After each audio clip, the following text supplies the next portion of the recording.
Bonjour, voilà, je vous propose une petite vidéo pour vous présenter la nouvelle version de l'écran de configuration des modules Nautic Safe.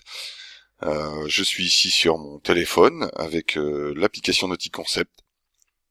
Je me connecte en Bluetooth au module, ce qui va me permettre de voir en direct les informations du module. Dans la partie configuration, donc le deuxième onglet ici en bas, je vais avoir un nouvel écran qui rassemble tous les éléments de configuration des capteurs du module Nautic Safe. Le premier concerne la tension servitude, avec la capacité d'activer l'alerte coupe-circuit.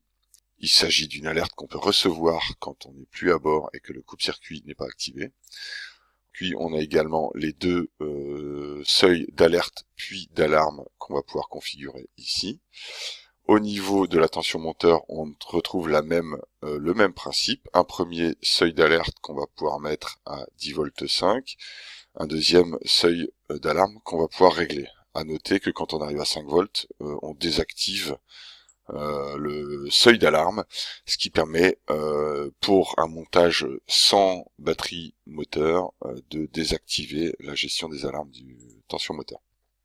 Je rappelle qu'au niveau de la température, on a un seuil minimum en dessous duquel on est en alerte et un seuil maximum au-dessus duquel on est en alerte, ici de moins 6 à 40 degrés. La tension interne du module, ça c'est la pile interne qui permet de faire fonctionner le module un peu plus longtemps quand il n'y a plus du tout de batterie ou quand il est arraché de la batterie servitude.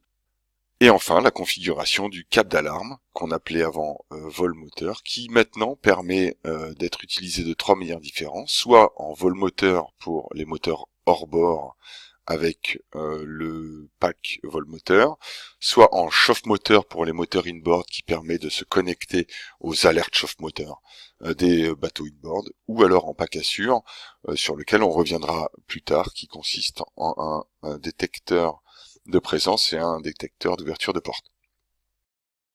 Ou alors non utilisé. Également, si vous avez installé le run moteur, c'est ici qu'on l'active. Et enfin, je reviens sur cette option importante, le seuil de marche forcée qui permet, au-dessus d'un certain voltage, typiquement quand l'alternateur est en route ou qu'on est branché à quai, de renforcer la surveillance du bateau, notamment le relevé des positions GPS.